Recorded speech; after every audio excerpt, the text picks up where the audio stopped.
घुटना, कंधा या कमर, चाहे जैसा हो दर्द, डॉक्टर ऑर्थो आपको देता है दर्द से पूरी आजादी, एक भरपूर जिंदगी।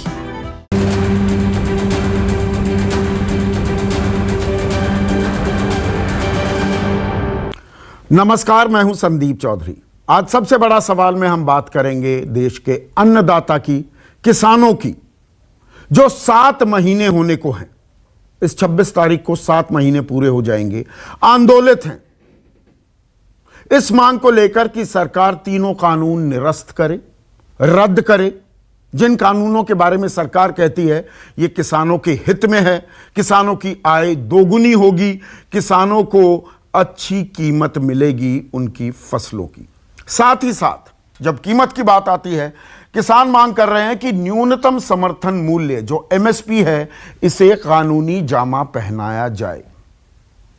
और यहां पर एक बात फिर से साफ कर दूं, हालांकि आप में से ज्यादातर दर्शक इस बात को जानते हैं कि जो ये न्यूनतम समर्थन मूल्य है, ये इन कानूनों का हिस्सा नहीं है।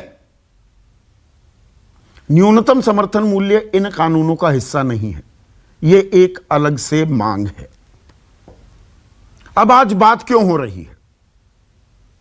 आज बात इसलिए क्योंकि सरकार और किसानों के बीच बातचीत खत्म हुए एक दीवार जो चिन गई है। सरकार और किसानों के बीच लगभग 5 महीने पूरे होने वाले हैं। लगभग क्यों कह रहा हूं? आखिरी दौर बातचीत, 12 दौर की बातचीत हुई किसानों और सरकार के बीच। आखिरी बातचीत 22 जनवरी को हुई थी और आज 19 जून है, तो लगभग 5 महीने हो गए हैं। और ऐसे में कल शाम अपने सूबे मध्य प्रदेश में थे देश के कृषि और किसान कल्याण मंत्री नरेंद्र सिंह तोमर। वहां ग्वालियर के एक इलाके में उन्होंने एक बहुत ही बेहद ही अहम बयान दिया। उन्होंने कहा कि आधी रात को भी हम किसानों से बातचीत करने के लिए तैयार हैं। 5 महीने में यह बातचीत की खुली पेशकश की पहली मिसाल है। 30 जनवरी को प्रधानमंत्री ने जरूर कहा था कि सिर्फ एक फोन कॉल की दूरी है, पर फोन कॉल कौन करेगा? सरकार करेगी, किसान करें, यह बात साफ नहीं की गई थी। लेकिन अब देश के कृषि और किसान कल्याण मंत्री नरेंद्र सिंह तोमर कह रहे हैं आधी रात को भी बात करने को हम तैयार हैं। लेकिन, और यह बड़ा लेकिन है, हम कानून रद्द नहीं करेंगे। तो फिर बातचीत किस बात को लेकर होगी? क्योंकि किसान अड़े हुए हैं। वो तो बाकायदा तख्ती लेकर पहुंचते थे बातचीत के दौर में, यस और नो की तख्ती, कि या तो कानून निरस्त करो, रद्द करो, इसके बारे में हां या ना में जवाब दो। तो सरकार बातचीत की पेशकश कर रही है, लेकिन कानून रद्द करने को सरकार तैयार नहीं है। अब इसमें एक और अहम बात है और दिलचस्प बात है। ये आज की तारीख में कानूनी तौर पर और तकनीकी तौर पर आप देखें तो ये तीनों कृषि कानून जो पहले अध्यादेश के रूप में 1 साल पहले 5 जून 2020 को अध्यादेश पारित हुआ था, और फिर सितंबर में इन तीनों कृषि कानूनों को अमली जामा पहनाया गया था और राष्ट्रपति ने 27 सितंबर को संस्तुति दी थी। पर 11 जनवरी को सुप्रीम कोर्ट ने इन कानूनों के लागू होने पर रोक लगा दी थी। तो अभी फिलहाल रोक लगी हुई है इन कानूनों पर, कानून लागू नहीं है। और 12 जनवरी को सुप्रीम कोर्ट ने एक 4 सदस्यीय समिति भी बनाई थी। उसमें से एक भूपेंद्र सिंह मान तो हट गए थे, लेकिन बाकी जो 3 सदस्य हैं, अशोक गुलाटी, डॉक्टर प्रमोद जोशी और अनिल घनवत, इन्होंने 19 मार्च को एक सीलबंद लिफाफे में 65 किसान संगठनों से बात करने के बाद, इसमें आंदोलनकारी किसान, संयुक्त किसान मोर्चे से उन्होंने बात नहीं की, लेकिन दावा यह किया गया 65 किसान संगठनों से हमने बात की और उनकी सिफारिशों के आधार पर उनसे सलाह मशवरा करने के बाद सीलबंद लिफाफे में यह रिपोर्ट सुप्रीम कोर्ट को सौंप दी गई। उसके बाद 5 अप्रैल की तारीख भी तय की गई। लेकिन कोविड के चलते, कोरोना के चलते वो तारीख टल गई, अब तक नई तारीख नहीं मिली है। तो अभी सिफारिशों का नहीं मालूम, कानून भी लागू नहीं है, लेकिन कानून नहीं हटेंगे यह सरकार कह रही है। गेंद अब किसानों के पाले में भी है। क्या वो बातचीत के लिए तैयार होंगे? क्या वो इन कानूनों में फेरबदल, तरमीम करने के लिए तैयार होंगे? सरकार इस ओर इशारा कर रही है। ऐसे में एमएसपी का क्या होगा? न्यूनतम समर्थन मूल्य को क्या कानूनी जामा पहनाने के लिए तैयार है सरकार? क्योंकि ये इन 3 कानूनों का हिस्सा नहीं है एमएसपी। और इन सब के बीच, और यह सवाल मैंने पहले भी पूछा है, जो आंदोलनकारी किसान हैं उनकी तादाद में कमी भी आई है, क्योंकि यह कोरोना काल है। चाहे 26 जून हो, 26 मई हो, 5 जून हो और अब आने वाली 26 जून हो, अलग अलग तारीखों का ऐलान किया है। कभी काला दिवस, कभी संपूर्ण क्रांति दिवस मना रहे हैं किसान। अब राज्य भवनों का भी वो घेराव करने वाले हैं, राष्ट्रपति तक ज्ञापन पहुंचाना चाहते हैं। 26 जून को ही 1975 में इमरजेंसी लागू हुई थी। किसान कहते हैं वो घोषित इमरजेंसी थी, आज की तारीख में अघोषित इमरजेंसी लगी हुई है, लेकिन आंदोलनकारियों की तादाद भी घट रही है। किसान कहते हैं कि नहीं, हम पर आरोप लगाते हैं भीड़ ज्यादा हो कि सुपर स्प्रेडर हो, भीड़ कम हो जाए जी, तादाद घट रही है। लेकिन कुछ हिंसक वारदातों की खबरें भी आ रही हैं। अभी ताजा खबर आई हरियाणा के बहादुरगढ़ से, जहां कसार गांव के एक युवक कृष्ण को जिंदा जलाने का आरोप लगा। किसान आंदोलनकारियों ने उसे जिंदा जला दिया। पुलिस कहती है शराब के नशे में झगड़ा हुआ आपस में, जिसके बाद इस वारदात को अंजाम दिया गया। लेकिन जो हरियाणा के मुख्यमंत्री हैं मनोहर लाल खट्टर, वो देश के गृह मंत्री अमित शाह से मिले और अमित शाह से बातचीत में जो वस्तु स्थिति है उससे अवगत कराया गया गृह मंत्री को, और साथ ही साथ जो ये हिंसक वारदातों में इजाफा है इस पर चिंता जाहिर करते हुए सख्ती का मूड मनाते हुए भी दिख रही है सरकार। केंद्र का इशारा मिलने का इंतजार कर रही है, जो सूत्र हमें बता रहे हैं। हरियाणा सरकार किसान आंदोलनकारियों पर कार्रवाई करने के मूड में दिख रही है। हरियाणा सरकार, पश्चिम बंगाल की एक महिला के गैंग रेप की खबर भी उसने सुर्खियां बटोरी थी अप्रैल महीने और मई के शुरुआती दिनों में। तो क्या कुछ समाधान निकलेगा या आरोप प्रत्यारोप हावी रहेंगे? इस पर हम चर्चा करें उससे पहले नरेंद्र सिंह तोमर ने कल देर शाम क्या बयान दिया, वो सुनिए। कोई कमी नहीं है, भारत सरकार किसान से वार्ता करने के लिए तैयार है। रिपील को छोड़कर एक्ट से संबंधित प्रावधान पर कोई भी किसान यूनियन आधी रात को बात करने को तैयार है तो नरेंद्र सिंह तोमर उसका स्वागत करें। पर यहां पर एक और बात उन्होंने कही कि कानून बरकरार रहेंगे, कानून हम वापस नहीं लेंगे। ऐसे में आज का सबसे बड़ा सवाल, कानून पर अड़ी सरकार कैसे बनेगी बात? और सरकार और किसानों के बीच बातचीत होगी भी? ये 2 अहम सवाल हैं और यहां मेरी आवाज और पीछे भी गूंजने लगी है।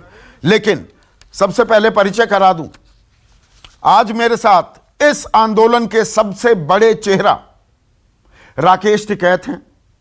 इसके अलावा बीजेपी के राष्ट्रीय प्रवक्ता आरपी सिंह, कांग्रेस के राष्ट्रीय प्रवक्ता अभय दुबे, भारतीय किसान संघ के प्रमोद चौधरी, यह भारतीय किसान संघ राष्ट्रीय स्वयंसेवक संघ से जुड़ा हुआ है, और इस आंदोलन के युवा चेहरा अभिमन्यु कोहाड़ भी जुड़ चुके हैं इस चर्चा में।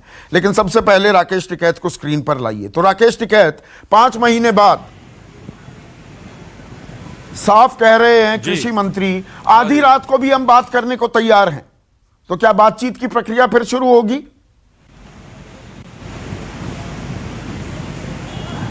कानून दिन के उजाले में बने हैं, ये किसान इतना कमजोर नहीं है कि रात के अंधेरे में बात करेगा। रात के अंधेरे में तो चोर बात करें, हम दिन में बात करेंगे, ताल ठोक कर बात करेंगे और कंडीशनल बात नहीं करेंगे।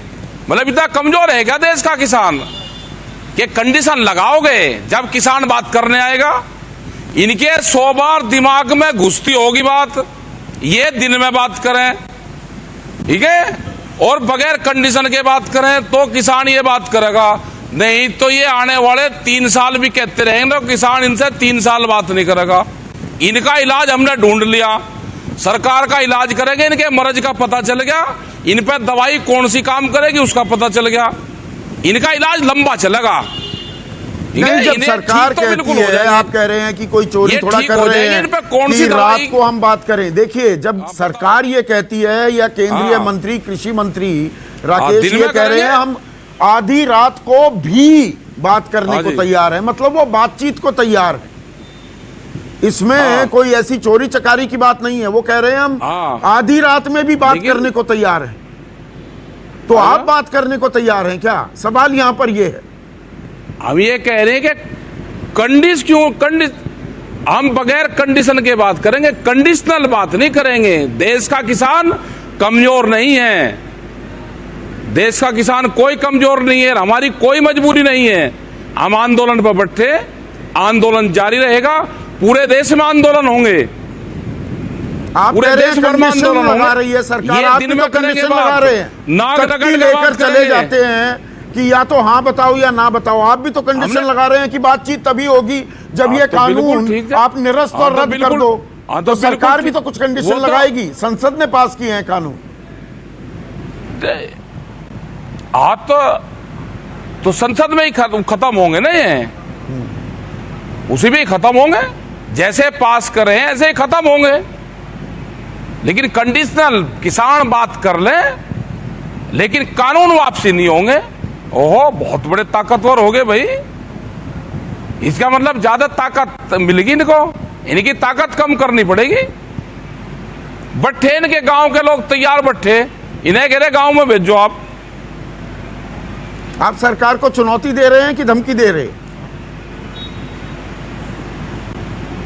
और क्या बिना चुनौती के सरकार मान रही क्या भाई? बिना चुनौती के सरकार अगर मान जा, कौन से उससे सरकार मानने की वो बता दो हमको। कौन से आंदोलन करने से मानने की?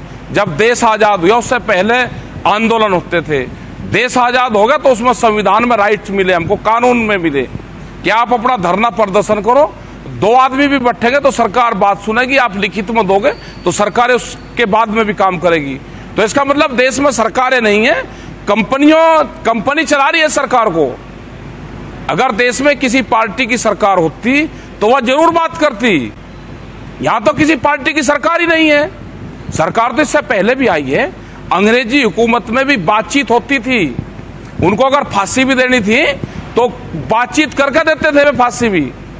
यहां तो बात सुनता ही कोई नहीं। गुलामी के दौर में अगर हमने 26 जून की बातचीत हुई, काला दिवस के तौर पर इमरजेंसी की याद दिलाने वाले हैं। आप कह रहे हैं आजाद भारत में जहां आप 7 महीने से लगातार आंदोलन कर रहे हैं कि आप गुलामी में।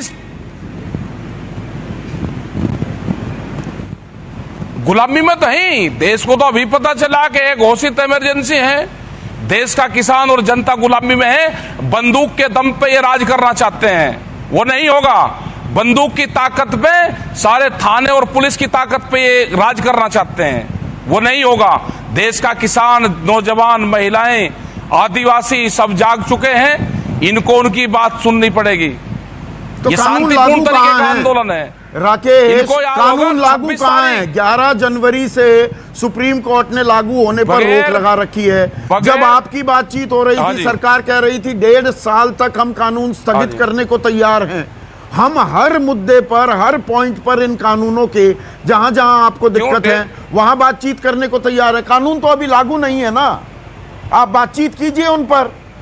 ये लागू होंगे तो नहीं, हम क्यों करें बातचीत? ये कैंसिल होंगे भाई, खत्म होंगे ना। 7 महीने से अगर बैठा किसान तो इनको खत्म करवा के ही जाएगा, उससे बगैर नहीं जाएगा। जो यहाँ पे हमने झेली है, जो यहाँ पे जो जिस तरह के कष्ट यहाँ पे किसानों ने झेल लिए, अब तो पार हो गया। अब तो बरसात गई, सर्दी आई और फिर ये रूटीन में आ जाएगा सब। यहाँ पे जैक साल भी आंदोलन चलाना पड़ेगा, ये आंदोलन चलेगा। देश का किसान ना कमजोर है, ना देश का किसान यहाँ से झुक कर जाएगा। देश का किसान सम्मान के साथ में जाएगा। अब खबरें आ रही हैं, अब आप फिर से लेकिन देश का किसान को बॉर्डर पर बुला क्यों नहीं रहे हैं, करेंगे? भीड़ बढ़ने लगी, भीड़ इकट्ठा होगी। यहाँ पर एम्स के डायरेक्टर डॉक्टर बॉर्डर पे कह रहे हैं भीड़ बढ़ेगी। 6 से 8 हफ्ते के बीच तीसरी लहर भी आ सकती है। जिस तरह से अब फिर से भीड़ इकट्ठा होने लगी, क्या आप सुपर स्प्रेडर बनेंगे राकेश? फिर कम कर लेंगे, फिर कम कर लेंगे। नहीं, हम यहां नहीं बढ़ते, जैसे हमने पहले चलाया ऐसे ही चलाएंगे। भीड़ फिर कम कर देंगे। भीड़ को तो आपके चैनल ही तो दिखाते हैं सारे ये। तो कानून के हर बिंदु पर बात कर लीजिए। कहिए कि एमएसपी को कानूनी जामा पहना दिया जाए। एमएसपी तो इन कानूनों का हिस्सा नहीं है। क्या ये बीच का रास्ता नहीं हो सकता राकेश टिकैत?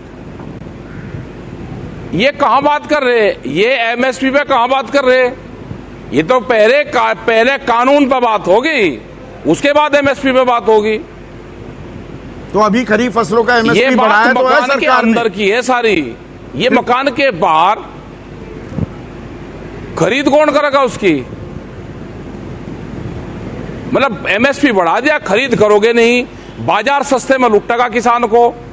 ये किसान बेच रहा है ना, आज खड़ा हुआ है हरियाणा के अंदर, उत्तर प्रदेश में, पंजाब में, मध्य प्रदेश में, सब जगह किसान सड़कों पर खड़ा हुआ है। उसको कहां बिक रहा है उसका? मतलब किस रेट में वो बेचे हैं? ये तो लूटने के अड्डा बना दिया कि किसानों की आधे रेट में किसानों की फसलों को लूटो, कानून ना बनाओ, बड़े व्यापारियों को फायदा पहुंचाओ। तो इनका ये काम है। इनका सरकार दावा कर रही है वो ठीक है, 17% ज्यादा खरीदी की है गेहूं की। गेहूं ज्यादा खरीदा है हरियाणा पंजाब में। जिस हरियाणा पंजाब का आप जिक्र कर रहे हैं, 342 लाख मीट्रिक टन पिछले साल खरीदी हुई गेहूं की, इस बार 382 लाख मीट्रिक टन की खरीदी हुई। भाई किसान से तो खरीदी हुई नहीं, उनकी जानकारी कर लो कहां से खरीदते हैं। जो सस्ता गेहूं जाता है वो कहां जाता है? जो सस्ते गेहूं की खरीद होती है वो कहां जाता है? उसका तो कोई रिकॉर्ड होगा देश में। वो सस्ता गेहूं इन्हीं एजेंसी पर जाता है फुल रेट में। ये धांधली है, किसान से नहीं खरीदा गया और फिर उसको बाजार से उससे कम पे क्यों खरीदते थे बाजार?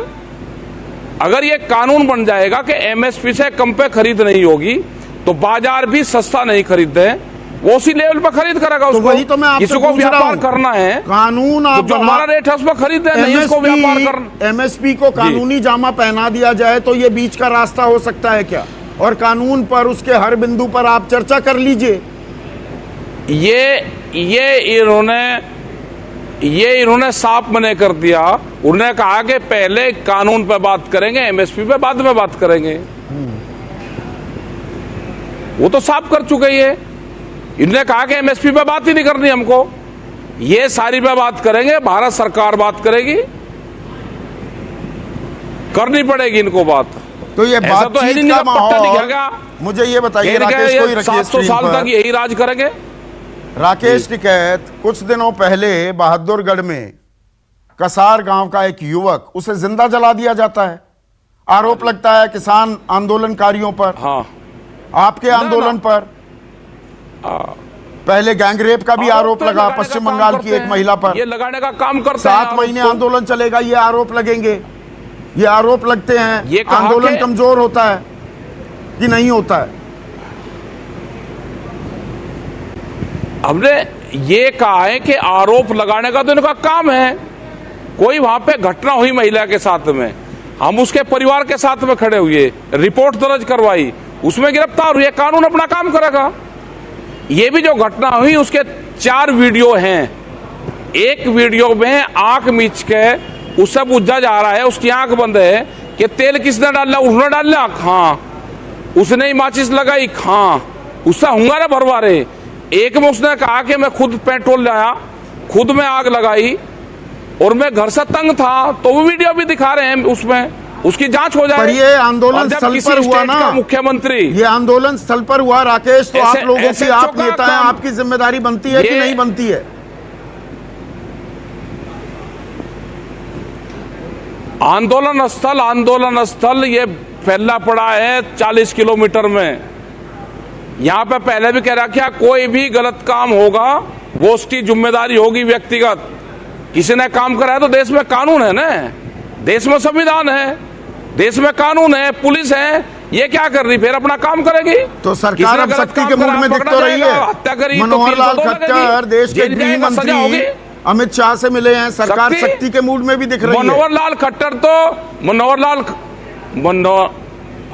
दिख रही। मनोहर लाल खट्टर को तो एसएचओ बनाना पड़ेगा। जब किसी स्टेट का मुख्यमंत्री एसओ का काम करता हो, वहां का गृह मंत्री आईओ का काम करता हो, तो किसी पे कुछ भी कलम चला दो। उन जो हमारे 500 किसान शहीद हुए, एक शब्द बोलने के लिए सरकार पर नहीं है। मतलब यहां पे तीनों बयान दिखाओ ना, पहले ही आईओ की रिपोर्ट आई नहीं, उससे पहले ही बयान दे रहे हो। मुख्यमंत्री मिल रहे हैं अमित शाह से। अमित शाह कौन है भाई और मुख्यमंत्री कौन है? ये तो एक ही उसके ही है ना दोनों। मतलब किसान को बदनाम करके सख्ती करेंगे, इनको हटाएंगे। करो सख्ती, क्या करेंगे सख्ती? गोली चलवाएंगे यहां पे किसानों पे, कहीं की सख्ती करेंगे? ये औकात इनकी है नहीं, सख्ती करेंगे ये। फिर आप धमकी दे रहे हैं, भड़का रहे हैं क्या? बैठा किसान करो ये सख्ती। आप माहौल को ठंडा करने के बजाय भड़का रहे हैं क्या? बिना धमकी के काम चल रहा है, बगैर धमकी का काम चल रहा। ये कह रहे कि सख्ती करेंगे, कहीं की सख्ती करेंगे? ये किसान तैयार बैठा है, करो सख्ती है। गोली चलाएंगे नहीं, ये चलाओ, बदनाम ये करेंगे, सख्ती भी ये करेंगे, ये सड़कें भी ये खोद देंगे। मुख्यमंत्री को किसने राइट दे दिया?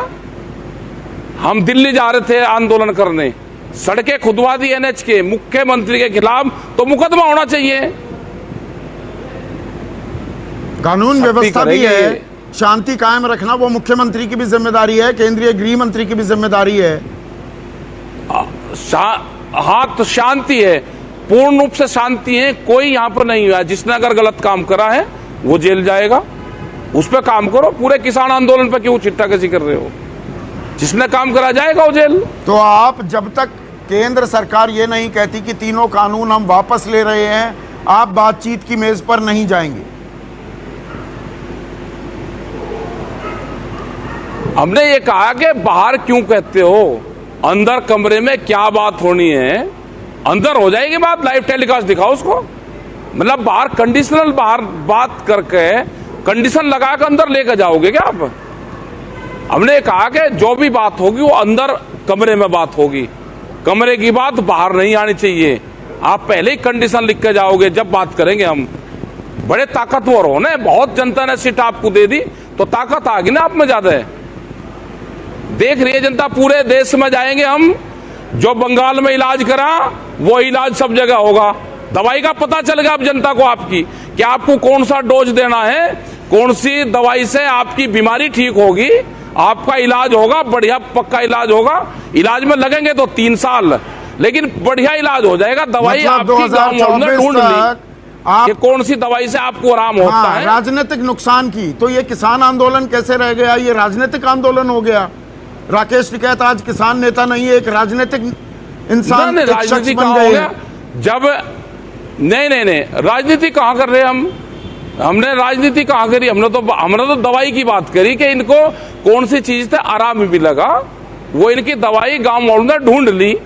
हमने राजनीति की बात तो करी नहीं। दवाई तो यही है ना, राजनीतिक हार, बीमार है, चुनावी हार। आपने वही दवाई की बात कर रहे हैं और कौन सी दवाई की बात कर रहे हैं? अच्छा ना मैं, अरे दवाई है वे गांव वाले सब समझ गए हमारे, कौन सी दवाई इनको देनी।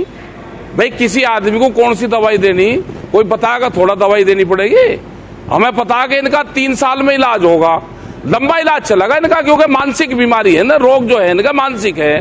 तो थोड़ा देंगे, हम जाएंगे पूरे देश में जाएंगे। नहीं दवाई बताइए ना, ये तो वो वाली बात हो गई। जनवरी में इलाज इनका जरूर एक होगा। आपका शब्द बड़ा चर्चित हुआ था कि गोला लाठी। क्या गोला लाठी के बाद आज जून के महीने में दवाई की बात कर रहे हो, दवाई क्या है ये बता दो। ये कौन सी दवाई की बात कर रहे हो कि गांव वाले समझ हाँ जाएंगे? दवाई है पॉलिटिकल दवाई है। इनको वोट की इनको वोट की दवाई देनी पड़ेगी। हाँ, वोट की दवाई तो वही किसान आंदोलन राजनीतिक आंदोलन हो जाएगा। तो क्यों हम वोट नहीं देते क्या किसी को? देश में कौन सा आदमी है जो वोट नहीं देता? हमें वोट कहाँ देनी वो तो हमारी मर्जी है ना। तो शर्तों पर बातचीत के लिए आप तैयार नहीं है? वोट हम ना बिना शर्त के अगर सरकार कहे, राकेश टिकैत आखिरी सवाल, बिना शर्त के अगर सरकार बातचीत का न्योता दे तो आप कबूल करेंगे? हाँ जी, हाँ बिल्कुल बात करेंगे, बगैर शर्तों के बातचीत करेंगे। सरकार है, सरकार बड़ी चीज हो, बात करेंगे, उसी से ही करेंगे बात। बहुत बहुत शुक्रिया राकेश टिकैत। आरपी सिंह, शर्तों के साथ बातचीत क्यों? खुले मन से बातचीत नहीं हो सकती क्या सरकार और किसानों के बीच?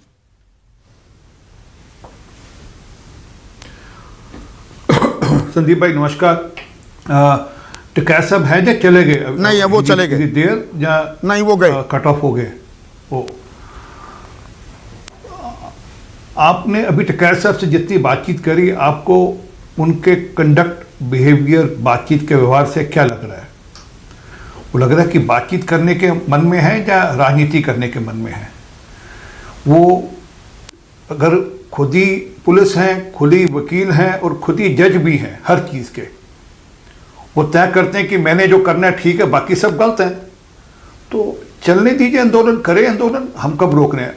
2024 छोड़ 2029 तक बैठे रहे, 2029 के बाद फिर अगले 5 साल बैठे रहे। और ये आंदोलन सिर्फ यूपी का हिस्सा, पंजाब का एक हिस्सा और थोड़ा सा हिस्सा हरियाणा का हिस्सा, उसी तक तो है। आंध्रा में, उड़ीसा में, अरुणाचल में, गुजरात में, तमिलनाडु में, महाराष्ट्र में, बाकी जगह बाकी लोग भी किसान है देश में, सिर्फ यहीं के किसान तो नहीं है ना। परंतु हाँ, उनकी, क्योंकि इन्होंने सड़कें बंद कर रखी हैं, सड़कों पे घेराव कर रखा है, इसलिए और इनको थोड़ा भाव मिलता है। परंतु फिर भी हम कह रहे हैं, अगर आपने बातचीत करनी है, हम बातचीत के लिए राजी हैं। तीनों कानूनों के ऊपर बातचीत क्या करनी है उस पर भी राजी हैं। मैं कह रहा हूँ और हाथ जोड़कर विनती कर कह रहा हूँ, हालांकि उनकी भाषा नहीं थी, मैं फिर भी हाथ जोड़कर विनती करके कह रहा हूँ आपसे, और ईमानदारी से कह रहा हूँ, आप आइए, बातचीत खुले मन से करिए। आप बताइए कि इसमें क्या कमी है, हम उस कमी पर चिंता करने को तैयार हैं। अभी तो कानून लागू भी नहीं है, फिर भी बात करेंगे। डुगडुगी बजा दी जाती है, किसानों की ज़मीन खोस ली जाएगी। मुझे बता दीजिए किस किसान की कहाँ ज़मीन खोसी जा सकती है, किस कानून के अंतर्गत कहाँ लिखा गया किसान की ज़मीन खोसी जाएगी? डुगडुगी बजा दी जाती है, मंडियाँ बंद हो जाएंगी। अरे मंडी लागू करना ना करना राज्य की सरकार के हाथ में है। राज्य की सरकार नहीं चाहे कि मंडी नहीं आएगी। अगर कल पंजाब की सरकार तय कर दे कि हमें पंजाब में एक भी नई मंडी नहीं खोलने देना, मत खोलने दे, उनके हाथ में। कल आपने राकेश टिकैत की भाषा और उनकी शैली पर एतराज किया, सरकार की शैली के बारे में कुछ बोलेंगे?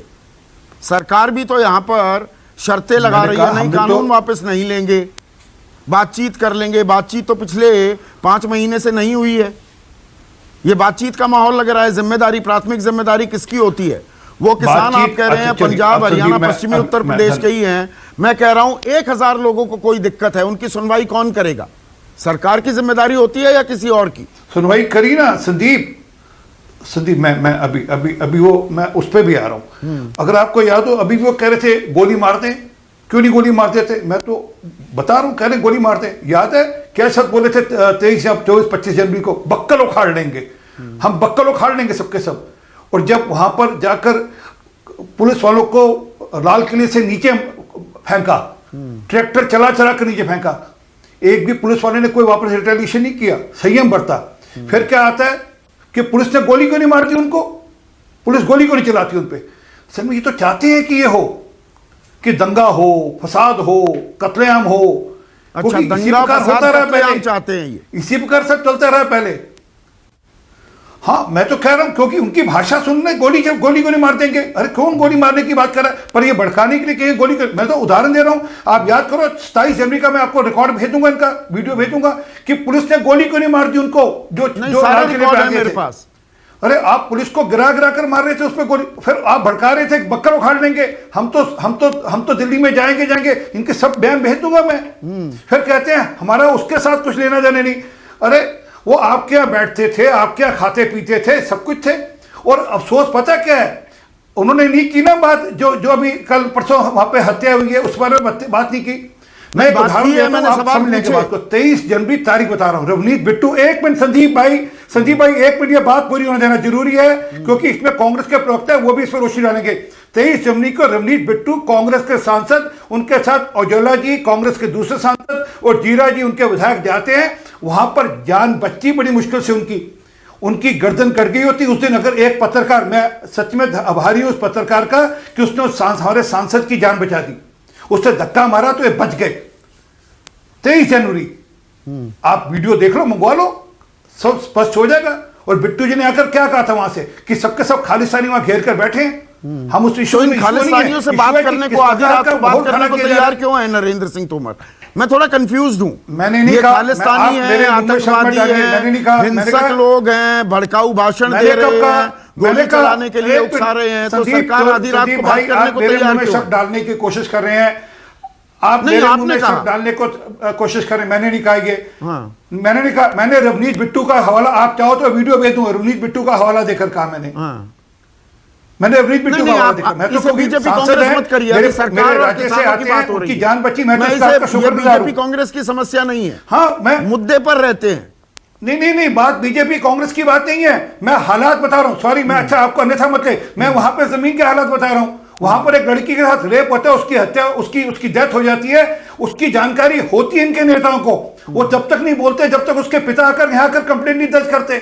यहाँ पर 3 पत्रकार, मैं नाम नहीं, आपको नाम भेज दूंगा आपके फोन पे, उनके वीडियो भेज दूंगा, उनके साथ बदतमीजी होती है वहां पर महिला पत्रकारों के साथ। एक पत्रकार का सिर फोड़ दिया जाता है वहीं पर, कोई बोलता नहीं है। तो ये तो देश विरोधी ताकतें, इनसे बात क्यों कर रहे हैं? कार्रवाई करो, अरे कार्रवाई करो। नहीं, हम तो जो जेन्युइन किसान, उनसे आज भी बात करने को चाह रहे हैं। जो किसान हैं, तो वो शर्तें क्यों लगाई जा रही है? वही तो सवाल है, मूल सवाल वहां से शुरू हुआ था। मैंने कहा संदीप भाई, हम बातचीत करने को तैयार हैं, बिल्कुल खुलकर बातचीत करने को तैयार हैं, और तीनों कानून बिलों पर बातचीत करने को तैयार है, एमएसपी पे भी बात करने को तैयार है। नहीं, देखिए एमएसपी तो उन तीनों कानून का हिस्सा ही नहीं है। आरपी से रुचि हो, एमएसपी को कानूनी जामा पहना दो, आधी दिक्कत अपने आप खत्म नहीं हो जाएगी। करना चाहते हैं, करे ना जी। अभी मैं एक मिनट हम एमएसपी अभी देखो, अभी क्या कह रहे थे, ये जो फसल खरीदी गई है, हमें नहीं पता कहां से खरीद ली गई है, कहां से आ गई सरकार के पास फसल। अरे कैसा बयान देते हैं ये, किसान से तो फसल ली नहीं। वो जो बैंक, अब वो तुम्हारा लग गया, अब किसान के बैंक खाते में सीधा पैसा जा रहा है सरकार की ओर से, बिचौलियों को भी दे रहे हैं, आड़तियों को पैसे उनके बैंक खाते में, किसान के बैंक खाते में अलग से जा रहा है। और वो जो आप बात कह रहे थे, उतने मीट्रिक टन का, मेरे पास ये 382 लाख मीट्रिक टन का पैसा सीधा किसान के बैंक खाते में जा रहा है। तो जितना किसानों ने गेहूं का उत्पादन किया, सारी की खरीदी हो गई, सारी की खरीदी हुई एमएसपी पर, ये कह सकते हैं आप? क्या आज तक सरकार हर बार एमएसपी पर सारी खरीदारी करती थी? पिछली बार से बढ़ाकर करी, और हमने किसान के खाते में सीधा पैसा दे दिया। दिक्कत यहां पर आ रही है, एमएसपी था है रहेगा, ये जुमला है क्या? उनकी दिक्कत है राज्यपाल को, ये दोनों आड़ती, मैं नाम लेकर कह रहा हूं, ये दोनों आड़ती हैं। कौन? मैं नाम लेकर, चंदूरी साहब, चंदूरी जो इनके किसान नेता आड़ती है, आप चेक कर लीजिए, रिकॉर्ड चेक करा दूंगा आपको मैं सारे के सारे उनके पिछले 5 साल के। अच्छा, उनके बैंक खाते दे दूंगा आपको, उनके इनकम टैक्स रिटर्न दे दूंगा, आड़ती है वो। बट असल में दिक्कत हुई है आज, क्योंकि क्यों लगे रहे, इतनी लॉबिंग क्यों होती रही? यहाँ सांसद भी मिलते रहे, नेता भी मिलते रहे। नहीं, आप इस साल रोक दो, अगले साल बैंक खाते में ट्रांसफर कर देना, किसान को सीधा लाभ मत जाने दो, किसान को लाभ सीधा मत दे दो, लॉबिंग होती रही। अच्छा, किसान को लाभ मिल रहा है अभी एमएसपी। एक मिनट, प्रमोद चौधरी को लाइए स्क्रीन पर। प्रमोद चौधरी, जो ये एमएसपी की बात हो रही है, कानून पर बातचीत होनी चाहिए, सरकार कह रही है, सरकार ने दिया ऑफर भी दिया कि भाई हम स्थगित कर देते हैं 1.5 साल के लिए, बिंदुवार चर्चा हो जाए। लेकिन एमएसपी को कानूनी दायरे में लाने में चर्चा क्या जरूरत है? ये बात तो प्रधानमंत्री मोदी जब गुजरात के मुख्यमंत्री थे 2011 में, working group on consumer affairs के अध्यक्ष थे, तो कहा था कि वैधानिक दर्जा मिलना चाहिए। एमएसपी को अगर कानूनी जामा पहना दिया जाए तो आधी दिक्कत क्या खत्म नहीं हो जाएगी?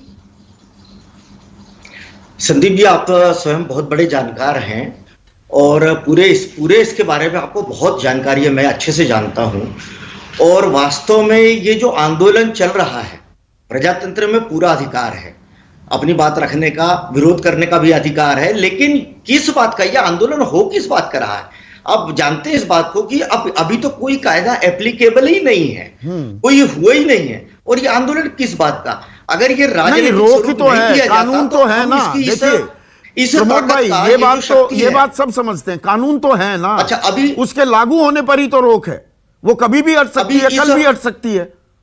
अच्छा, दूसरी बात मैं ये कह रहा हूं कि ये जो कायदे बने हैं, जो 3 बिल जो आए हुए हैं, ये कोई एक दिन में नहीं बन गए हैं। आप देखेंगे इनमें, आपने तो पूरा जानते हैं, इनमें जितने मुद्दे हैं वो सारे मुद्दे पिछली कई सरकारों के द्वारा जो उन पे चर्चाएं हुई हैं, ये जो किसान नेता जो आज यहाँ पर आंदोलन में बैठे हुए हैं, इन्होंने इसके ऊपर कई मुद्दे उठाए हैं, वो सारे मुद्दों को इसमें समाहित किया गया है। और एक वो आवश्यक था, ये किसानों के लिए, इस देश के किसानों के लिए ये वास्तव में एक अच्छे कायदे की आवश्यकता थी। वो मुद्दे आ गए हैं। हाँ, उसमें यह बात जरूर है कि हमने उसमें जानते थे कि उसमें कुछ कमियां हैं, और सबसे पहले ये आंदोलन जब नहीं हुए थे शुरू, सबसे पहले हमने अपनी बात उसमें से निकाले थे, वो मुद्दे लेकर के हमने केंद्र सरकार को हमने बताया। तो वो बातचीत क्यों नहीं हो रही? आवश्यक है। और ये बातचीत क्यों नहीं हो रही? बात कर रहे हैं नहीं, ये घूम कर ये जलेबी इमरती जो बन रही है, बातचीत क्यों नहीं होती? 5 महीने हो गए। क्योंकि अभी बातचीत ये लोग करने ही नहीं चाह रहे। हम लोग उसमें तैयार थे। कौन लोग हैं? ये किसान बातचीत नहीं करना चाह रहे या सरकार बातचीत नहीं करना चाह रही, या दोनों अपनी जिद पर अड़े हुए हैं? नहीं, ऐसा लग रहा है कि अब तो ये राजनीतिक इशारों पे सब चल रहा है, क्योंकि कोई मुद्दा ही नहीं बचा है। हमें तो बात करें, उसको अमेंड करें। और ये जो बैठे हुए हैं, ये इन्होंने उन कायदों का समर्थन किया। आप पहले देखेंगे संदीप जी, आप जानते हैं इसको अच्छे से कि बहुत सारे नेताओं ने इसका समर्थन किया था, बड़ी प्रसन्नता जाहिर की थी कि इस कायदों की आवश्यकता थी, अब ये कायदे आ गए हैं और किसानों का भला होगा। और शुरू में कोई आवाज नहीं उठी थी, लेकिन भारतीय किसान संघ ने सबसे पहले इसके वो निकाल करके, और हमने पहले अप्रोच करके, और हमने ज्ञापन मुझे भी किया। एक चीज बताइए, लेकिन जब ये बात आ गई, देखिए बहुत से मुद्दे जो कभी चर्चा में आए ही नहीं, सार्वजनिक बातचीत नहीं हुई, और किसानों के बारे में हमने ज्ञापन दिया, एक बड़ा तबका, सुनिए ना, और अगर गलत कह रहा हूं तो बताइएगा, एक बड़ा तबका ये जो शहरों में बैठे हुए हैं ना, जिन्हें बीघा, किला और एकड़ में कोई फर्क नहीं पता, खरीफ रबी की फसल क्या होती है, गन्ने गेहूं की बाली क्या होती है और धान की बाली क्या होती है, उसका फर्क नहीं पता, वो किसानों के बारे में एक मंचा बनाए बैठे थे। अरे किसान तो लैंड रोवर, पजीरो और मर्सिडीज में घूमते हैं, बच्चे वेलम सनार में, डून में पढ़ते हैं, ये तो सब करोड़पति, अरबपति, खरबपति हैं। किसानों के मुद्दे तो सामने आए, लेकिन आज भी एमएसपी का मैं सवाल आपसे क्यों पूछ रहा था, कृषि और किसान कल्याण मंत्री कुछ दिन पहले खरीफ की फसलों की एमएसपी में इजाफा हुआ और उन्होंने ताल ठोकी, लागत मूल्य पर 50% से 85% का इजाफा। वो इजाफा कितना हुआ है आप मुझसे बेहतर जानते हैं। वो कौन से लागत मूल्य पर 50 से 85%? मक्का में 1.08 की वृद्धि। गलत कह रहा हूं? कुल मिलाकर 3% इजाफा हुआ है, महंगाई दर 6.5% है। संदीप जी, मैं आपसे पूरी तरह से सहमत हूं, बल्कि केवल एमएसपी नहीं, मैं तो ये कह रहा हूं कि एमएसपी यानी C2 + 50%, वो तो बात ही नहीं है। हाँ। हैं, और उसका नाम एमएसपी होना चाहिए, और वो उसको कंपलसरी कर दें। इस मुद्दे के ऊपर यदि सारा किसान संगठन यदि सड़क पे उतरता, हम लोग भी रहते, सारे लोग रहते, तो निश्चित रूप से कुछ ना कुछ तो यही तो मुद्दे विषयांतर हो जाते हैं क्या अभय दुबे? मैं बिल्कुल इसे राजनीतिक चर्चा नहीं बनाता हूं, और मैं पहले दिन से कह रहा हूं कि ये किसान और सरकार के बीच की दिक्कत है, ये कांग्रेस बीजेपी की दिक्कत नहीं है अभय दुबे। नहीं, बिल्कुल नहीं, बिल्कुल ठीक कह रहे हैं आप अभय दुबे। तो बातचीत क्यों नहीं हो रही इन मुद्दों पर? तो मेज के दोनों तरफ बैठकर बातचीत हो पाएगी ना। संदीप चौधरी जी, कातिल ने किस सफाई से धोई है आस्तीन, इन्हें यह खबर नहीं है कि लहू बोलता भी है। कृषि मंत्री कह रहे हैं कि हम साहब कोई निरस्त नहीं करेंगे कानून, चर्चा कर लीजिए। किसान तो पहले दिन से ये बोल रहा है। अब मैं सिर्फ 4 तकनीकी मुद्दों पर, क्योंकि आपका शो सर्वाधिक देखा जाता है देश में, मैं इसलिए सिर्फ 4 तकनीकी मुद्दों पर ही बात करूंगा। पहले आपने भी पूछा कि कितने गेहूं की खरीदी होती और चावल की खरीदी होती, और भारतीय जनता पार्टी के प्रवक्ता साहब ने कहा कि पहले भी पूरा खरीदते थे। साहब, गेहूं का जो प्रोडक्शन है वो 1080 लाख टन। नहीं, उन्होंने ये नहीं कहा पूरा खरीदते हैं, वो कह रहे हैं हमने बढ़ाकर खरीदा है। ये नहीं कहा कि पूरा उत्पादन। अब छोड़िए संदीप जी, मैं 6 से 8 से 10% मैक्सिमम सारा जो प्रोडक्शन है उसका प्रोक्योरमेंट होता है। अभी आपने कहा खरीफ की फसल में साहब समर्थन मूल्य जारी किया और इन्होंने बढ़ चढ़कर बात कही कि हमने इतने प्रतिशत बढ़ा दिया और किसानों को 50% ऊपर दे दिया लाभ। जिस सीएसीपी की सिफारिश पर यह जारी किया है, प्रधानमंत्री जी आपसे गुजारिश है एक बार उसकी रिपोर्ट पढ़िएगा। मुझे लुधियाना में 2013 का आपका भाषण याद आता है कि मनमोहन सिंह की सरकार बंद कमरे में समर्थन मूल्य तय करती है, मैं किसान जो तय करेंगे वो दूंगा और C2 + 50% दूंगा। तब 6-7 साल से जो किसानों को उसमें होना चाहिए था उस कमेटी में, वो तक आपने हटा दिए। 2 किसान उसमें अनिवार्य रूप से होने चाहिए थे, वो नहीं है। अब मैं सिर्फ 5 उदाहरण आपको देता हूं। धान का आपने समर्थन मूल्य इस बार जारी किया है 1940 रुपए, और जो वेस्ट बंगाल है जहां धान सबसे अधिक होता है, उसने कहा हमारी जो लागत आती है, खुद सीएसीपी की रिपोर्ट में वो बताया 1935 रुपए। ज्वार जो है उसमें कर्नाटका ने कहा है कि 2888 रुपए लागत आती है, आपने घोषित किया है सिर्फ 2738 रुपए। महाराष्ट्र ने कहा है कि बाजरे की लागत आती है हमारे राज्य में 2335 रुपए, आपने सिर्फ दिया है 2250 रुपए, मतलब लागत से भी कम। इसी प्रकार रागी में भी लागत से कम, मक्का में लागत से कम। खुद एक बार प्रधानमंत्री जी रिपोर्ट तो पढ़िए आपने जो समर्थन मूल्य जारी किया। और सीएसीपी ने गंभीर आरोप लगाया है सरकार पर। उन्होंने कहा है कि जो मूल्यांकन करने का तरीका सरकार का है वो रकबा इतना कम होता है कि लागत मूल्य सही तरीके से निकल कर नहीं आता है। और उसने एक और गंभीर आरोप लगाया। ये जो गंभीर मसले, बहुत गंभीर बातें आप कह रहे हैं अभय दुबे, राजनीति के चलते तिलांजलि दी जा रही है क्या? ये बीजेपी कांग्रेस की लड़ाई है क्या कि जी विपक्ष की बोली बोलने लगे किसान? संदीप चौधरी जी, आखिरी में खुलासा करता हूं बड़ा, ये जो बार बार सब कह रहे हैं, अभी भारतीय किसान संघ, मैं भारतीय किसान संघ ने कांग्रेस सरकार थी उसके खिलाफ मुकदमा लगाया था। जब सरकार बदल गई, मोदी सरकार ने 2015 में शपथ पत्र दिया सर्वोच्च अदालत में और कहा कि मार्केट डिस्टॉर्ट हो जाएगा अगर हमने कॉस्ट का 50% ऊपर समर्थन मूल्य तय कर दिया। और भारतीय किसान संघ के एक बड़े शीर्षस्थ नेता ने बुलाकर मुझे वो शपथ पत्र की कॉपी दी और कहा कि अभय, सरकार कोई सी भी हो, ये बात किसानों के हक में उठाई जानी चाहिए, अब तुम लोग इस बात को उठाओ और सच मानिए आप। वो शपथ पत्र मुझे पहली बार वहीं से मिला।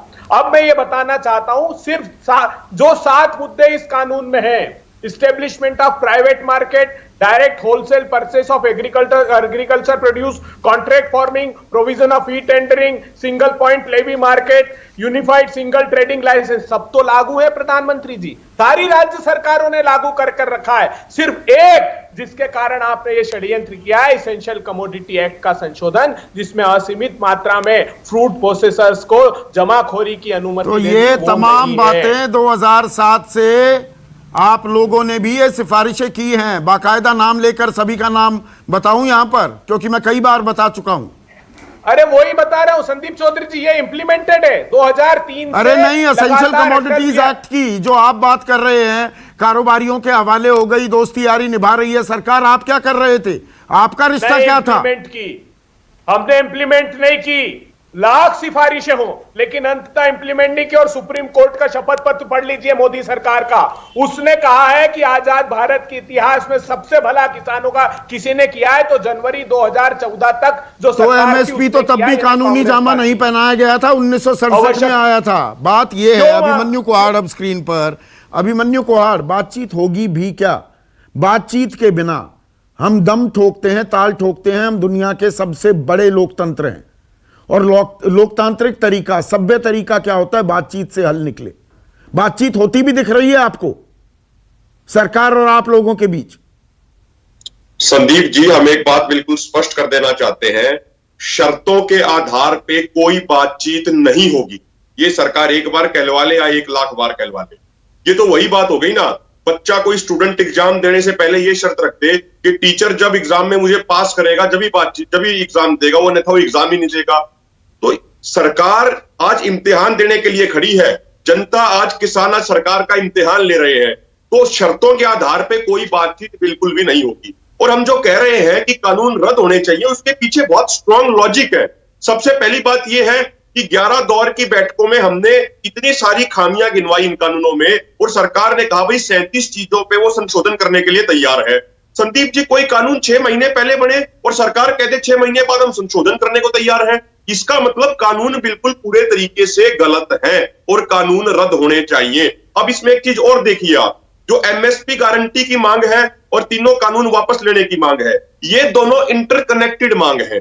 जैसे पहला अगर हम बात करें जो प्राइवेट मंडी खोलने की बात है, यदि गवर्नमेंट मंडी एपीएमसी मंडी खत्म हो जाएंगी तो किसानों को एमएसपी मिलेगा कैसे, मैकेनिज्म कैसे रहेगा? तो पूछ रहे हैं कौन सी मंडी खत्म हो गई? देखिए, मध्य प्रदेश का है सरकारी पोर्टल ई अनुज्ञा, उसकी रिपोर्ट की बात कई बार हो चुकी है आपके चैनल पे। मैं हरियाणा की बात करूं, अब की बार हरियाणा में 17 मंडियों पे ताले लगा दिए गए, बहुत सारी मंडी और बंद कर की गई थी, किसानों ने विरोध करके उन मंडियों को खुलवाया है। हरियाणा सरकार ने पूरा प्रेशर बना दिया था, आड़तियों को यह कहा कि अगर आपने मंडी में एक भी दाना गिरवा लिया गेहूं का तो आपको जेल में भेजेंगे, मुकदमा करेंगे, डायरेक्ट सारा साइलोज में भिजवाओ। ये किसान आंदोलन था, किसानों की मजबूती थी। आरपी सिंह ये भी कह रहे हैं किसान आंदोलन, क्या आपके नेता तो खुद आड़ती हैं, आड़तियों की भाषा बोल रहे हैं क्योंकि वो खुद आड़ती हैं। देखिए, ये किसानों का आंदोलन नहीं, आड़तियों के हितों को बचाने का आंदोलन है। यदि कोई नेता, यदि उसकी आड़त की भी दुकान है तो आड़ती होना कोई जुर्म नहीं है, आड़ती होना कोई गलत बात नहीं है। और इसमें एक चीज देखिए, बीजेपी वाले बार बार कहते हैं कि आड़ती बिचौलिए हैं, बिचौलिए में और आड़ती में फर्क है, इसको समझिए।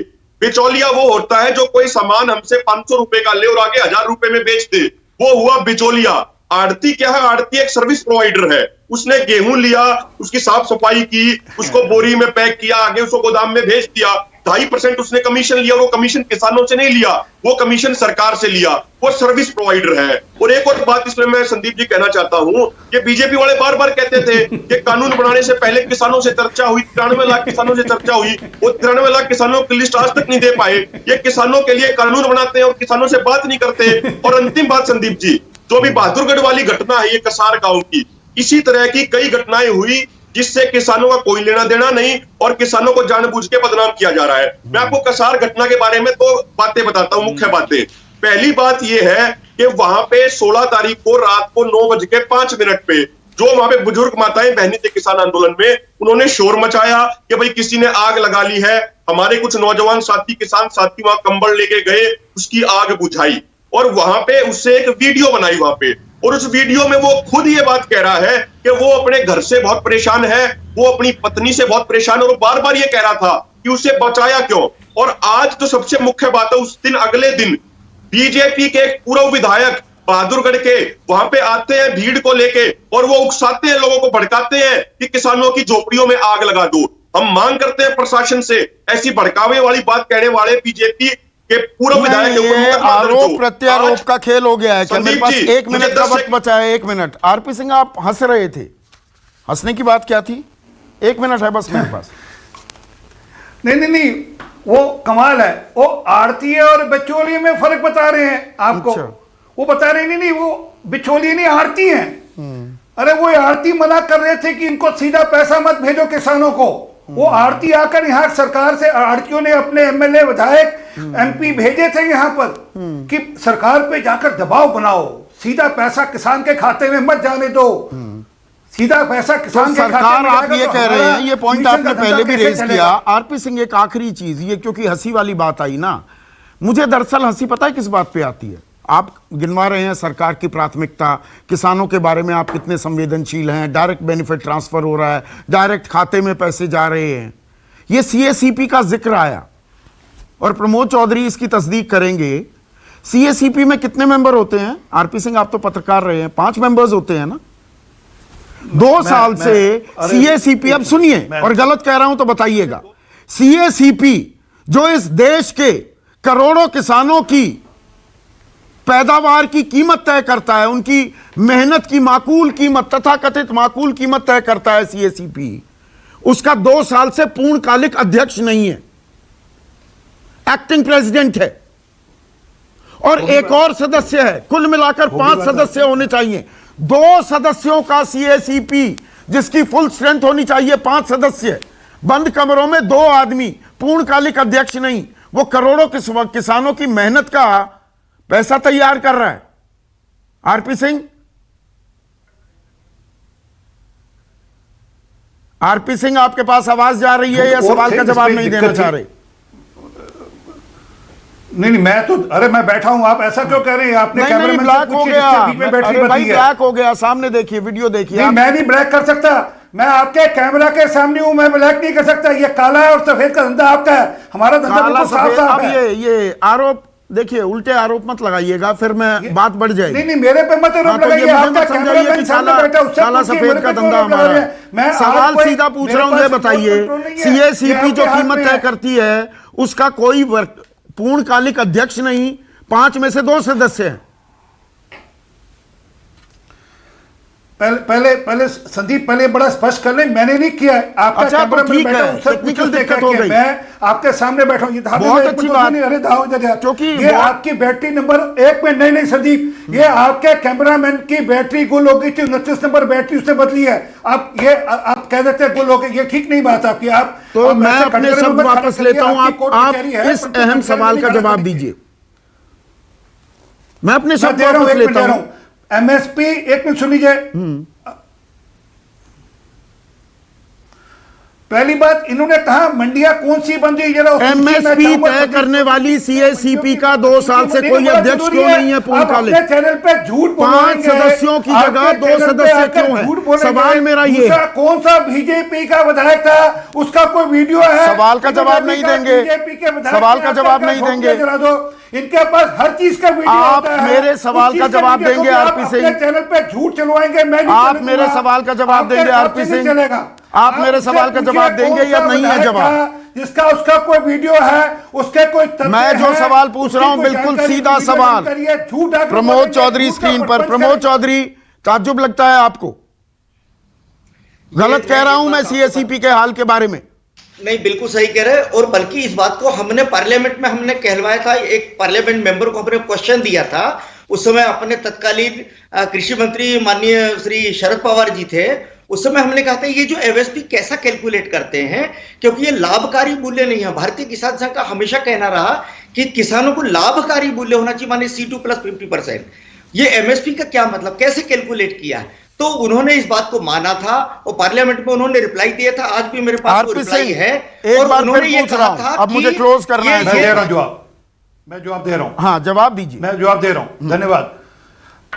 आपकी जानकारी के लिए, लगभग 43% धान में बढ़ोतरी हुई है, 43%। लगभग 48% गेहूं की एमएसपी में बढ़ोतरी हुई है। कितना? 60% दालों की एमएसपी में बढ़ोतरी हुई है। कितना?